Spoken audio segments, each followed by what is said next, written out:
자, 히브리서 1장 10절부터 12절, 세 절만 보십시다. 자, 히브리서 1장 10절부터 12절까지 제가 읽겠습니다. 또 주여 태초에 주께서 땅의 기초를 두셨으며, 여기서 주는 누구일까요? 자, 7절에 천사에 관하여서는, 8절에 아들에 관하여서는 이렇게 천사와 아들을 대조하면서 설명한다 그랬죠. 히브리서 전체 맥락이 여기서 주는 예수님이에요. 자, 예수님이여 당신께서 태초에 땅의 기초를 두셨으며 하늘도 주의 손으로 지으신 바라. 자, 예수님께서는 친히 창조자가 되시며 동시에 창조의 목적이 되신다는 말씀 드렸죠.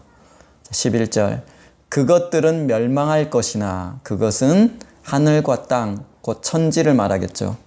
자, 천지 만물은 결국 멸망할 것이나 오직 주는, 예수 바로 당신은 영존할 것이요 그것들은 다 옷과 같이 낡아지리니, 천지는 옷과 같이 낡아지나, 12절, 의복처럼 갈아입을 것이요 그것들은 옷과 같이 변할 것이나 주는 여전하여 연대가 다음이 없으리라.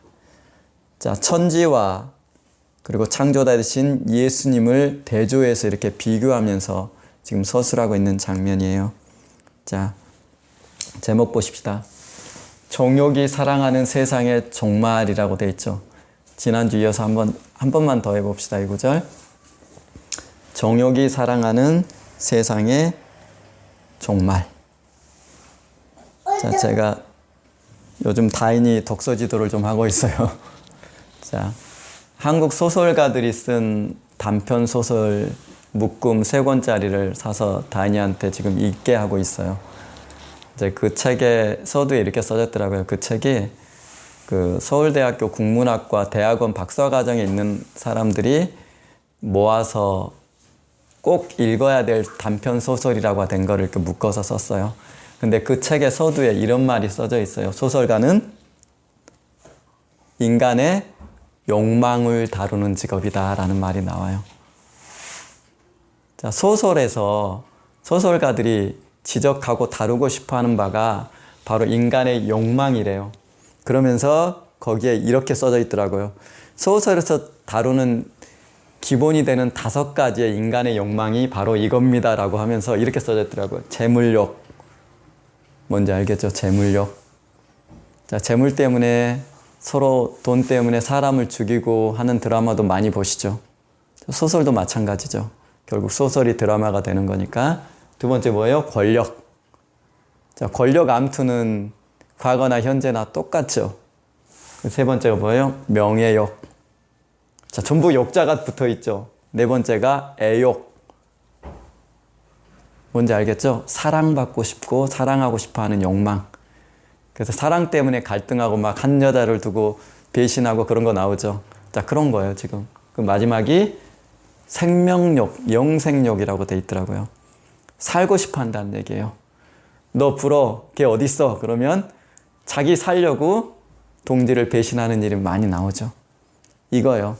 자, 인간이 가지고 있는 욕망, 그 5가지를 소설에서 다루는 5가지를 이렇게 표현을 해놨더라고요. 이게 소설의 주제가 된대요. 자, 드라마의 주제도 마찬가지겠죠. 자, 그러면 이 욕망이라는 것, 인간 안에 있는 이 욕망이라는 것을 성경에 그대로 끌고 들어오면 뭐와 같은 말이겠어요? 지난주 했죠? 정욕이에요, 정욕. 어떤 정욕? 육체의 정욕. 그런데 이것을 성경이 뭐하고 똑같이 말해요? 야고보서, 지난주에 야고보서 4장 봤죠? 마음에서 나오는 것은 하면서 육체의 정욕이란 말을 마음에서 나오는 것과 같은 말로 사용을 해요. 그래서 예수님께서 마태복음에 말씀하시듯 너희 마음에서 나오는 것들은 하면서 모든 악의와 추악과 쭉 나열하시죠. 자, 똑같은 얘기를 성경에 하더라는 얘기예요. 인간 안에는 이런 정욕들이 있더라라는 것이에요. 이것을 성경이 부패한 인간의 본성이라고도 말하기도 하고 육체의 정욕이라도 말하기도 하고 지난주에 베드로가 말했던 것처럼, 그리고 야고보가 말한 것처럼, 사도 바울이 말한 것처럼 모든 사도들이 이 얘기를 하죠. 땅에 있는 지체를 죽여라. 너희 안에 있는 정욕을 제어하라. 모든 싸움은 너희 지체 중에서 난다. 이런 내용들을 모든 사도들이 반복해서 우리한테 경고를 하고 있어요. 너희는 이런 존재다라는 것이에요. 이건 사도 바울도 마찬가지예요. 너희 지체라는 것은 그런 존재야 라고 사도 바울도 똑같은 얘기를 하죠. 자, 로마서 한번 가보겠습니다. 로마서 7장 5절. 자, 로마서 7장 5절 한번 가봅시다.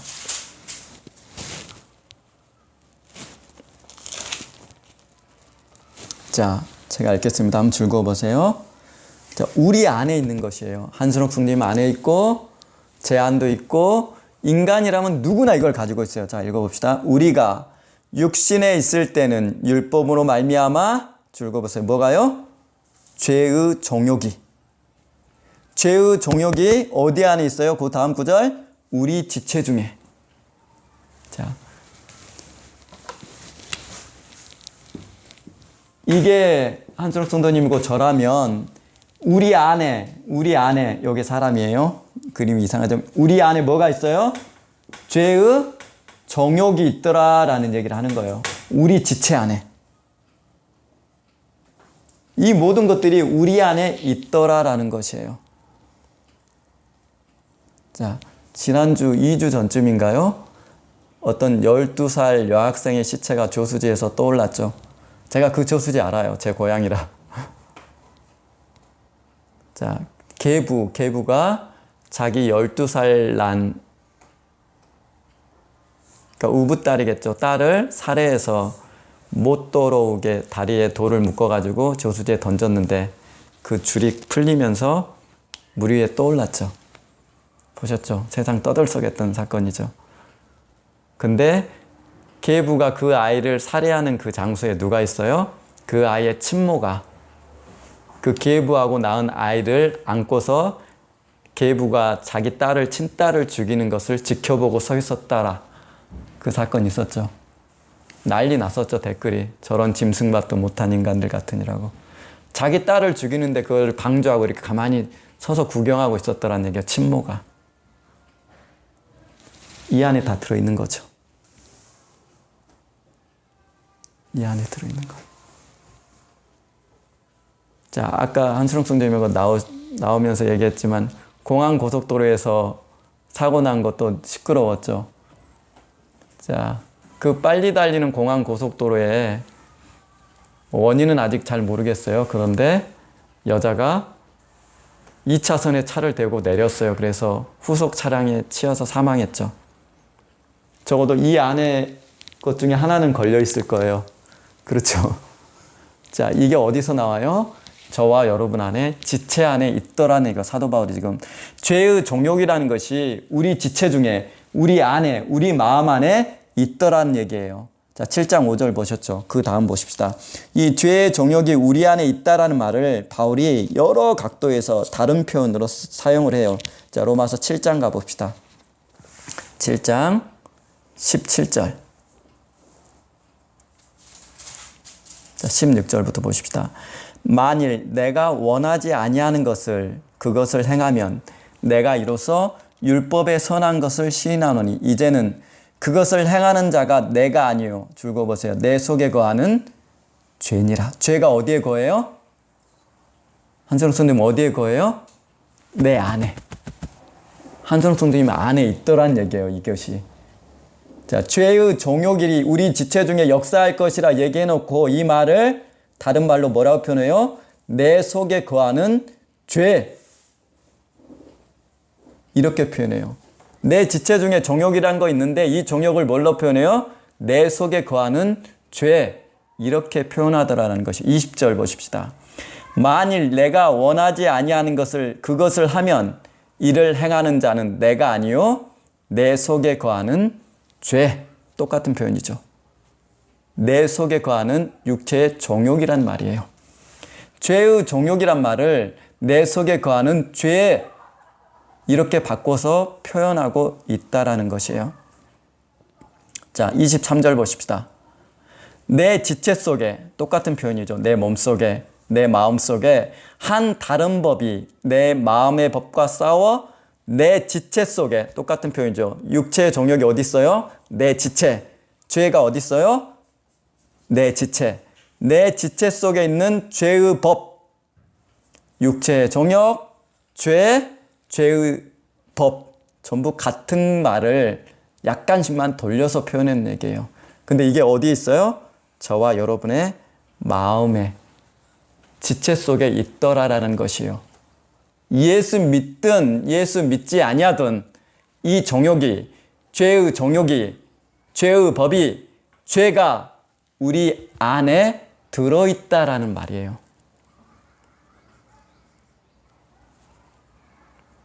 그러니 지난주 나눴듯 모든 사도들이 경고를 하고 있죠. 오늘 지금 사도 바울도 그러고 베드로도 그러고 야고보도 그러고 모든 사도들이 동일하게 경고를 해요. 뭐 어떻게 경고해요? 너희 안에는 죄의 정욕이라는 게 있으니 이 정욕을 너희는 제어해라. 네가 정욕대로 살면 넌 망한다. 이 표현을 계속 반복해서 하죠. 이거 지난주에 나눴죠? 자, 너는 정욕대로 살면 죽는 존재란 얘기예요. 지난주에 나왔죠. 그래서 골로새서 3장 5절에 땅에 있는 지체를 죽이라. 그리고 베드로전서 2장 11절에 영혼을 거슬러 싸우는 육체의 정욕을 제어해라. 그리고 갈라디아서 5장에 육신의 소욕은 성령을 거스릴 것이다. 그리고 로마서 8장 13절에 너희가 육신대로 살면 반드시 죽는다. 이런 얘기들이, 그래서 모든 사도가 이 인간의 육체 안에 있는 이 정욕에 대해서 얘기하고 있더라라는 것이에요. 그만큼 중요하다는 것이에요. 왜? 이게 성령을 대적할 정도로 강력하기 때문에 그래요. 지금 로마서 7장에 바울이 얘기했듯 그것이 나를 끌고 다녀버린대요. 이렇게. 그렇게 강력한 것이에요. 자, 그러면 왜? 예수 믿어도 똑같아요. 저와 여러분 안에 고스란히 이게 들어있어요. 그럼 왜 사도들이 이걸 이렇게 제어하라고 말을 해요? 왜 그래요? 자, 갈라디아서 5장 말씀을 빌리면 그것이 성령의 일을 대적하기 때문이겠죠. 그 원인을 사도들이 각기 다르게 얘기해요. 그러나 정욕에 의해서 한번 봅시다. 요한 1서 한번 가봅시다. 자, 요한 1서.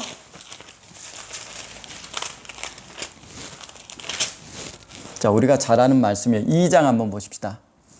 2장. 자, 이것을 한마디로 요약해 놓은 것이 여기 나와요. 2장 15절부터 17절 제가 읽겠습니다. 이 세상이나 이 세상에 있는 것들을 사랑하지 말라. 누구든지 세상을 사랑하면, 지금 세상이란 말이 계속 반복되죠.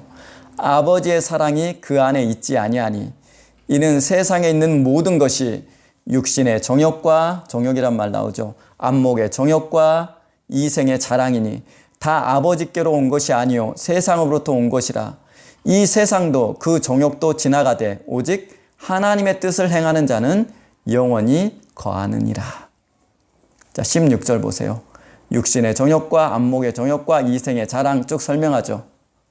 이것이 무엇인가는 중요하지 않아요. 중요한 것은 이것이 뭐예요? 한마디로 여러분의 육체 안에 있는 정욕인 것만은 분명하더라는 것이에요. 그런데 이 정욕이 하게 하는 게 뭐예요? 세상을 사랑하게 하는 것.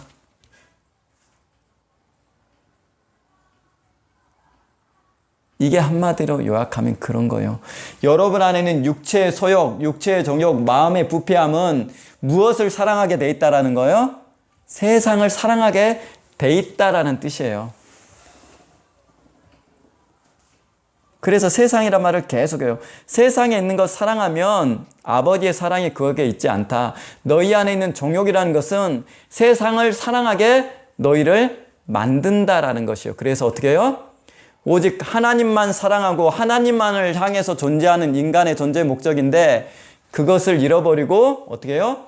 세상을 사랑하게 만들더라라는 것이에요. 무엇이? 여러분 안에 있는 정욕이, 재물욕이, 권력욕이, 명예욕이, 애욕이, 그리고 영원히 살고 싶어하는 욕망들이 여러분의 시선을 세상을 사랑하게끔 만들기 때문이에요.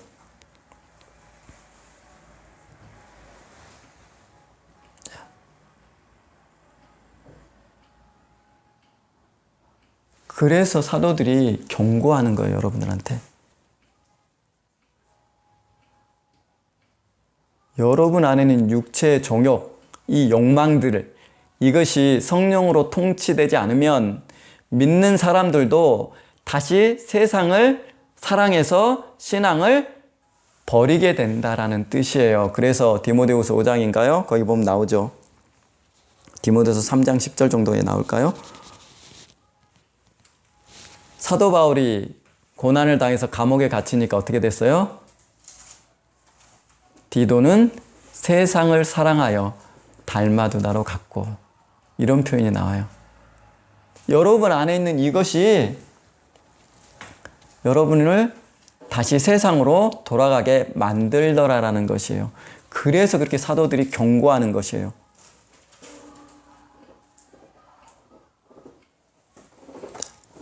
그래서 세상 사람들이 타락하는 원인은 마귀라고, 아니 예수 믿는 사람들이 타락하는 원인을 마귀라고 여러분이 생각할 수 있지만 그렇지 않아요. 왜요? 마귀는 이미 권세를 잃었기 때문에 저와 여러분한테 어떤 권세도 행사할 수가 없는 존재예요. 다만 여러분들이 은혜로, 성령으로 우리 안에 있는 정욕을 제어하지 않아서 마귀가 던져주는 미끼를 물었을 때만 마귀가 여러분한테 다시 영향력을 행사할 수 있다고 그랬죠. 그러니까 누구 책임이에요? 저와 여러분의 책임이에요. 여러분이 세상에 다시 끌려 들어가는 것, 여러분 안에 있는 돈에 대한 욕망, 세상의 명예에 대한 욕망, 이것 때문에 신앙을 버리고 세상 사랑하면서 살게 되는 원인은 마귀 때문이 아니라는 것이에요. 마귀는 여러분이 죄를 짓고 하는 욕망을 건드릴 뿐이에요. 선택은 우리가 하는 것이에요. 네. 자, 그래서 야고보가 이런 얘기를 하죠. 자, 보십시다. 야고보서 1장 14절이에요. 야고보서 1장 14절 제가 읽어드릴게요. 오직 각 사람이 시험을 받는 것은 유혹이라고 번역하는 게 맞다고 그랬죠. 유혹을 받는 것은 뭐 때문에 그래요? 마귀가 강제로 여러분을 유혹해서 끌고 갈 수 있어요, 없어요? 그럴 수 없어요, 마귀는. 마귀는 유혹할 뿐이에요. 그런데 그 선택을 누가 해요? 하반절에 자기 욕심에 끌려 미혹됨이니 라고 되어 있어요. 오직 각 사람이 시험을 받는 것, 유혹을 받는 이유가 뭔지를 알아? 니네 욕심에 끌려서 니네가 유혹받는 거야 라고 사도가 얘기하는 것이에요. 자, 야고보서 1장 14절이죠. 여러분의 선택이에요. 여러분의 지체 속에 있는, 여러분의 마음 속에 있는 정욕이 그 유혹을 선택하는 것이에요. 그래서 타락의 책임이 여러분한테 있는 거예요. 우리한테 있는 거라고요. 우리 안에 있는 정욕이 은혜로 통치받지 않으면 이 많은 우리 안에 있는 욕망들이 세상 것을 사랑하고 세상 것을 붙잡고 신앙에서 세상으로 끌려 들어가게 되는 것이에요. 그래서 교회 다니다가 예수 믿다가 세상으로 돌아가는 사람들은 여기에서 벗어난 사람 한 사람도 없어요. 내가 좀 돈 더 벌어볼까? 아유, 옆 친구는 나보다 공부도 못했는데 더 부자인데? 내가 조금 더 높은 자리에 한번 올라서 앉아볼까? 이런 마음을 품고 여러분들이 그 유혹을 선택하는 순간부터 어디로 가요? 세상으로, 신앙에서 세상으로 끌려가기 시작하는 것이에요. 그 원인은 어디 있어요? 여러분 안에 있는 정욕에 있어요. 그래서 칼빈이라는 사람이 그런 얘기를 하는 것이에요. 우리의 적은 마귀도 아니고 귀신도 아니고 누구예요? 바로 자기 자신이다라는 얘기를 하는 거예요. 여러분이 문제예요. 그러니까 누가 어떤 사람이 얘기하듯 귀신이 문제라고 말하는데 귀신이 문제 아니에요. 걔네들은 원래 우리를 유혹하기 위해서 존재하는 것 뿐이에요. 그러나 그 유혹을 선택하는 것은 우리라는 뜻이에요. 우리가 문제예요. 우리가 항상. 그만큼 인간은 악하다는 것이에요. 그래서 여러분들이 예수 믿었다고 해서 여러분 안에 있는 정욕이 없어졌다라고 생각하면 큰 오산이에요. 오직 은혜로 다루어질 뿐이에요. 그래서 자기 안에 있는 이 욕망들, 세상 말로는 욕망이고 성경적 용어로는 육체의 정욕, 부패한 본성은 하나님의 은혜로 1분이라도 통치받지 않으면 바로 세상에 눈을 돌리게 돼 있어요.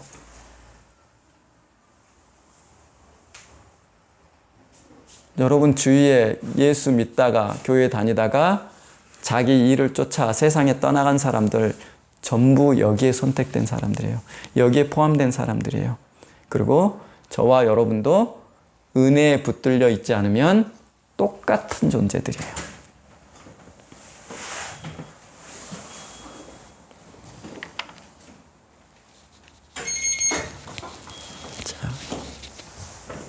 자, 여기 보세요. 그래서 육체의 정욕이라는 것이 여러분을 다시 세상을 사랑하는 존재로 만든다라는 것이에요.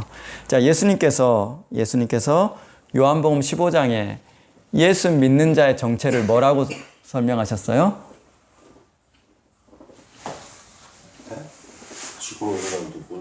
요한복음 15장에 너희가 세상에 속하지 아니하였다. 믿는 사람은 세상에 속하지 아니하였기 때문에 믿는 순간부터 믿는 자의 정체는 세상에 속하지 않는 자라고 예수님이 말씀하셨어요. 요한복음 15장 19절에. 그렇기 때문에 세상에 속하지 않았기 때문에 믿는 사람은 어떻게 해요? 믿는 순간부터 세상에 미움받을 거라고 예수님이 말씀하셨다라는 것이에요. 그런데 그런 자들이 다시 육체의 종욕에 끌려서 세상을 사랑하게 되더라는 것이에요. 세상의 미움을 받는 그리스도인들이 다시 자기 안에 있는 마음의 부패함, 육체의 정욕에 끌려서 세상을 사랑하는 사람들이 되더라라는 것이에요. 불신자하고 똑같은 상태가 되는 것이에요. 그래서 다시 세상의 욕망, 여러분 안에 있는 욕망을 그리스도인들이 쫓으며 살아요. 이것이 타락이에요. 그리스도인들이 하는. 그래서 성경이 뭐라고요? 세상을 사랑하지 말라라 그러죠. 그렇죠? 사도 바울은 뭐라고요? 위의 것을 찾으라고 그러죠. 너희의 고향은 세상이 아니야. 그러니까 세상은 너희가 사랑할 대상이 아니야. 그런데 저와 여러분 안에 있는 육체의 정욕은 끊임없이 세상을 사랑하고자 한다라는 거예요. 근데 진짜 문제는 이거예요. 여러분들이 아무리 우리가 정욕에 이끌려서 세상을 사랑을 해도 세상의 종말은 어떻게 돼요?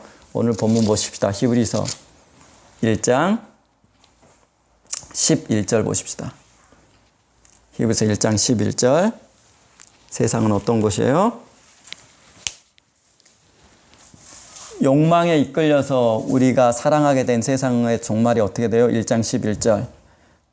그것들은 멸망할 것이나, 그리고 하반절에 그것들은 다 옷과 같이 낡아지리니.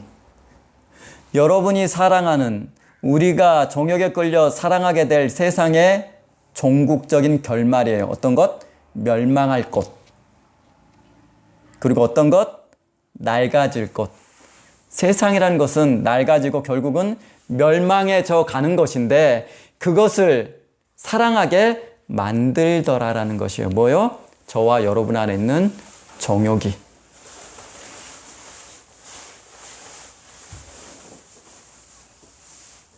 자, 베드로후서 1장 4절 한번 보십시다.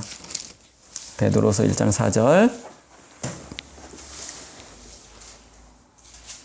자, 세상이 어떤 것이에요? 멸망할 것. 베드로는 뭐라고 얘기했는지 한번 보십시다. 1장 4절.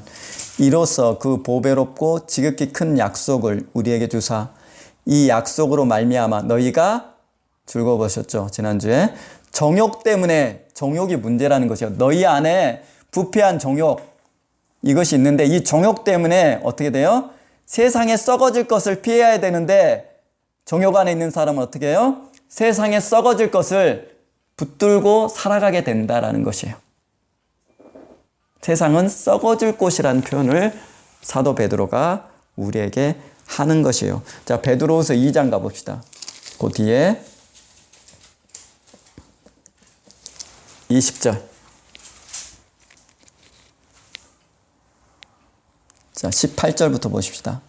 그들이 허탄한 자랑의 말을 토하며 그릇되게 행함으로 사람들에게서와 겨우 피한 자들을 음란으로서 육체의 정욕 중에서 유혹하는도다. 뭐라고 써있어요? 육체의 정욕. 그 정욕이 뭐예요? 음란함. 자, 인간의 욕망 중에 있죠. 애욕이라는 것. 자, 그러면서 20절 보십시다. 만일 그들이 우리 주 대신 구주 예수 그리스도를 알므로 즐거워보세요. 세상의 더러움을 피한 후에, 세상은 어떤 것이에요? 더러운 것. 세상은 더러운 곳인데 그 더러움을 믿어서 피했는데 다시 어떻게 돼요? 하반절. 다시 그 중에 얽매이고 지면 그 나중 형편이 처음보다 더 심하리니 의의 도를 안 후에 받은 거룩한 명령을 저버리는 것보다 차라리 알지 못하는 것이 오히려 그들에게 나은 것이야 사실은. 22절. 참된 속담에 이르기를 개가 그 토하였던 것에 돌아가고 돼지가 씻었다가 더러운 구덩이에 도로 누웠다는 말이 그에게 응하였도다. 세상은 어떤 것? 더러운 것. 그 더러운 것을 저와 여러분 안에 있는 부패한 육체의 정욕이 사랑한다라는 것이에요. 끽해봐야 사랑하는 세상이라는 것은 결국은 멸망할 곳이고 낡아질 곳이고 썩어질 곳이고 더러운 곳이라고 지금 사도들이 알려주고 있어요. 그런데 너네가 고작 그까짓 것 사랑하고 산다라는 것이에요. 이 믿음의 도를 버려가면서까지. 그리고 이 세상은 그러다가 결국 어떻게 돼요? 자, 베드로후서 3장 거기 보십시다. 바로 옆에 7절 보십시다. 이제 하늘과 땅 천지는 그 동일한 말씀으로 불사르기 위하여 보호하신 바 되어 경건하지 아니한 사람들의 심판과 멸망의 날까지 보존하여 두신 것이라. 자, 불사르기 위해서 하나님께서 지금까지 그냥 가만히 냅두고 있다라는 것이에요. 불사르기 위해서. 자, 보십시다. 10절. 그러나 주의 날이 도둑같이 오리니 그날에는 하늘이 큰 소리로 떠나가고 물질이란 말 쓰였죠. 자, 히라보 원전에는 원소라는 뜻이에요. 물질을 구성하는 게 원소죠. 그러니까 모든 물질 세계가 뜨거운 불에 풀어지고 7절 말씀과 같은 말씀이죠. 이 우주라는 것, 흙에서 나오고 물에서 나온 이 모든 물질 세계라는 것은 뜨거운 불에 풀어지고 뜨거운 불에 결국 던져져서 종말을 맞을 곳이라는 뜻이에요. 자, 12절 동일한 말이 나오죠. 하나님의 날이 임하기를 바라보고 간절히 사모하라. 그날에 하늘이 불에 타서 풀어지고 물질이 뜨거운 불에 녹아지려니와 라고 되어 있죠. 이게 육체의 정욕이 사랑하는 세상의 종말이에요. 그런데도 우리는 그것들을 사랑하더라는 것이에요. 그래서 세상 사랑의 결론은 뭐예요? 우리가 잘 아는 전도서로 가보면 뭐겠어요? 아무것도 남는 게 없는 것이에요. 왜냐하면 세상에 있는 것들은 영원한 것이 아무것도 없기 때문에 그래요. 자, 그래서 우리가 디모데전서 지난주 그 말씀 봤죠. 우리가 세상에 아무것도 가지고 온 것이 없으니 아무것도 갖고 가지 못한다.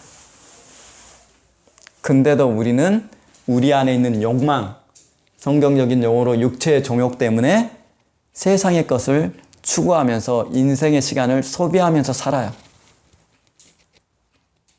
자, 전도서 한번 가봅시다. 전도서.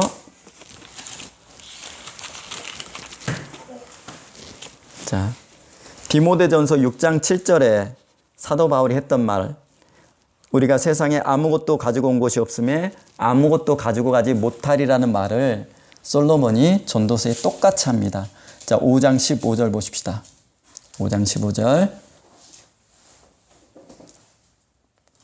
전도서 5장 15절 953쪽입니다. 자, 보십시다. 그가 모태에서 벌거벗고 나왔은즉 그가 나온 대로 돌아가고 수고하여 얻은 것이 아무것도 없고 자기 손에 가지고 가지 못하리니. 여러분이 암만 명예를 얻고 재물을 많이 모아놔도 빈손으로 돌아가더라라는 얘기예요. 그러면서 솔로몬이 여러분의 인생에 추구했던, 욕망이 추구했던, 육체의 정욕이 추구했던 그 세상이라는 것을 얼마나 허망한지를 딱 한 글자로 표현을 해요. 반복해서. 그거 보십시다. 16절 그 아랫부분. 이것도 큰 불행이라 어떻게 왔든지 그대로 가리니. 그렇죠. 어떻게 왔든지 우리는 아무것도 갖고 가지 못해요. 죽을 때. 바람을 잡는 수고가 그에게 무엇이 유익하랴. 뭐라고 표현해요? 여러분들이 욕망대로 살아서 명예를 추구하고 재물을 추구하고 권력을 추구하고 이렇게 살아봤댔자 그거는 뭐예요? 한마디로 바람일 뿐이에요. 손에 잡히지도 않고 소유할 수도 없는 끼껏 한 줌의 바람밖에 안 되더라라는 얘기를 계속해요. 그래서 여러분들이 전도서 읽어보면 바람이라는 얘기를 되게 많이 해요. 자, 전도서 1장 한번 보십시다. 14절. 전도서 1장 14절. 내가 해 아래서 행하는 모든 일을 보았노라. 보라, 모두 다 헛되어 뭘 잡으려는 것 같아요? 바람. 자, 17절. 내가 지혜를 알고자 하여 미친 것들과 미래라는 것들을 알고자 하여 마음을 썼으나 이것도 바람을 잡으려는 것 같다. 자, 2장 11절 보십시다. 그 후에 내가 생각해 본즉 내 손으로 한 모든 일, 내가 수고한 모든 것이 다 헛되어 뭐요? 바람을 잡는 것이며. 자, 세상을 사랑하는 인간의 욕망이 추구하는 것을 뭐라고 표현해요? 바람. 요 한마디로 표현해요. 아무것도 아니란 얘기예요, 여러분들. 자, 2장 17절 보세요. 이러므로 내가 사는 것을 미워하였노니 이는 해 아래서 하는 일이 내게 괴로움이요 모두 다 헛되어. 또 나오죠. 뭐요? 바람. 니네가 네 욕망대로 재물을 모으려고 일생을 소비하든 권력을 잡기 위해서 소비하든 결국 그것은 바람을 잡는 것에 불과하다. 아무것도 아니고 아무것도 남지 않더란 얘기예요. 자, 2장 26절 보십시다. 하반절만 보십시다. 이것도 헛되어 바람을 잡는 것 같다. 그 다음 3장 4절 보십시다. 3장 4절. 내가 또 본즉 사람이 모든 수고와 모든 재주로 말미암아 이웃에게 시기를 받으나 이것도 헛되어 바람을 잡는 것 같더라. 자, 4장 16절. 그의 치리를 받는 모든 백성들이 무수하였을지라도, 왕이 하는 거죠. 왕에 대해서. 후에 오는 자들은 그를 기뻐하지 아니하리니 이것도 사람에게 명예를 얻고자 하는 말을 하는 것이에요. 왕이. 헛되어 바람을 잡는 것 같더라. 뭔 얘기예요? 자기 욕망을 따라 사는 인간의 일생을 딱 한마디로 표현하면 헛되어 바람 잡는 거더라 라고 말하는 거예요. 지금 솔로몬이. 그냥 바람일 뿐이야. 니네가 일생 수고한 거 대단한 거 같지? 헛된 바람을 쫓는 거하고 똑같아. 이 얘기하는 것이에요. 뭐가 없다면? 하나님이 없다면.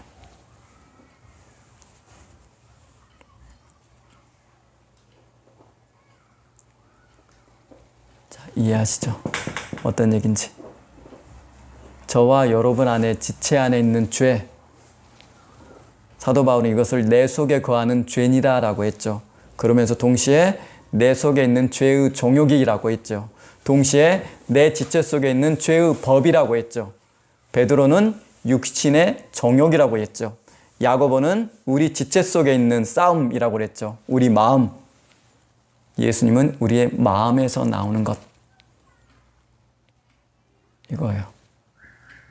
저와 여러분 안에, 마음 안에, 지체 안에, 육체 안에 이 부패한 본성이 믿는 저와 여러분의 최대의 적이 된다라는 뜻이에요. 칼빈이 했던 말이 그 얘기예요. 마귀도 귀신도 아니야. 진짜 중요한 건 인간이 문제라는 것이에요. 그래서 칼빈이 그런 얘기도 해요. 저와 여러분, 사람의 마음이라는 것은 우상의 제조소, 우상만을 만들어내는 제조소라고 불러요. 저와 여러분의 마음을, 인간의 마음을. 왜요? 이 욕망이 가득 들어있어요. 저와 여러분 안에는. 그러나 이 욕망을 쫓아 살면 결국 여러분에 남는 게 뭐예요? 바람만 남아요. 아무것도 남지 않더라라는 것이 여러분의 인생이라는 것. 근데 예수 믿는 사람도 자기 육체 안에 있는, 마음 안에 있는 정욕을 따라, 부패한 정욕을 따라, 이런 욕망을 따라 살게 되면 결국은 어떻게 돼요? 망한다라는 것이에요.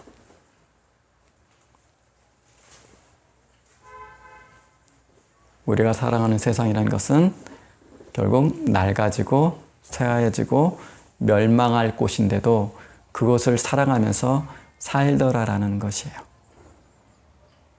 자, 한 구절만 차고 마칩시다. 이사야서 55장 한번 보십시다. 이사야 55장 55장 1절부터 3절까지. 이사야 55장 자, 1절부터 3절까지 제가 읽습니다. 오호라 너희 목마른 자들아 물로 나오라. 돈 없는 자도 오라. 너희는 와서 사 먹되 돈 없이 값 없이 와서 포도주와 젖을 사라. 너희가 어찌 양식 아닌 것을 위하여 은을 달아주며 배부르게 하지 못할 것을 위하여 수고하느냐. 이게 뭔지 알겠죠? 여러분이 욕망이 추구하는 것들이에요. 그것이 여러분들의 생명에도, 여러분들의 우리의 배를 배부르게도 해주지 못할 것이라는 것이요. 내게 듣고 들을지어다. 그리하면 너희가 좋은 것을 먹을 것이며 너희 자신들이 기름진 것으로 즐거움을 얻으리라. 너는 귀를 기울이고 내게 나와 들으라. 그리하면 너희 영혼이 살리라. 여러분의 영혼에 아무런 유익이 안 돼요. 여러분의 욕망은. 그리고 그 욕망이 추구하는 것은 여러분의 영혼을 살리는데, 우리 영혼을 살리는데 어떠한 도움도 줄 수가 없는 것들이에요. 왜냐? 바람이기 때문에. 근데 우리는 일생 그걸 쫓으며 살아요. 돈 있는 사람은 더 돈 많이 모으려고, 명예 있는 사람은 더 많은 명예를 얻으려고, 정해진 인간의 시간을, 인생의 시간을 그것을 쫓아 산다라는 것이에요. 그래서 인간의 일생은 한마디로 하면 아주 단순해요. 그냥 밥 벌어먹고 살기 위해서 몸부림치다 죽는 것. 그래서 짐승의 삶과 조금도 다름이 없어요, 여러분들. 예수가 없으면, 하나님이 없으면 우리의 삶이라는 것은 그냥 짐승들이, 산에 사는 짐승들이 사는 것과 조금도 다름이 없어요. 일생을 먹을 거리 찾아 헤매죠. 사슴이든 동물이든 산에 사는 짐승들. 새끼 낳고 살죠. 잘 키워서 독립시키죠. 짐승들도 그렇게 살아요. 근데 우리 인간도 똑같이 그렇게 살아요. 아무것도 아니라는 거예요. 하나님께서 인간을 지으신 목적은 짐승처럼 그렇게 살라고 지은 게 아니기 때문에 그래요. 오직 인간이 행복할 수 있는 방법이 뭐예요? 하나님이 창조의 목적으로 삼으신 예수를 위해서 사용되고 그분에게 붙들려 있을 때 인간은 인간의 존재 목적을 스스로 이해하게 돼요. 누가 가르쳐주지 않아도. 왜? 그것이 인간의 용도이기 때문에 그래요. 그래서 내가 왜 사는지 모르겠다라고 생각하면 아무 생각하지 말고 그냥 교회 일하시고 전도하시고 기도해 보세요. 그럼 그 안에서 나 스스로의 존재의 목적을 하나님께서 그리고 여러분 스스로 깨닫게 돼요. 하나님 없으면 아무것도 아니에요. 여러분의 인생이라는 것. 그냥 바람만 쫓다 가는 것이에요. 아무런 의미가 없어요.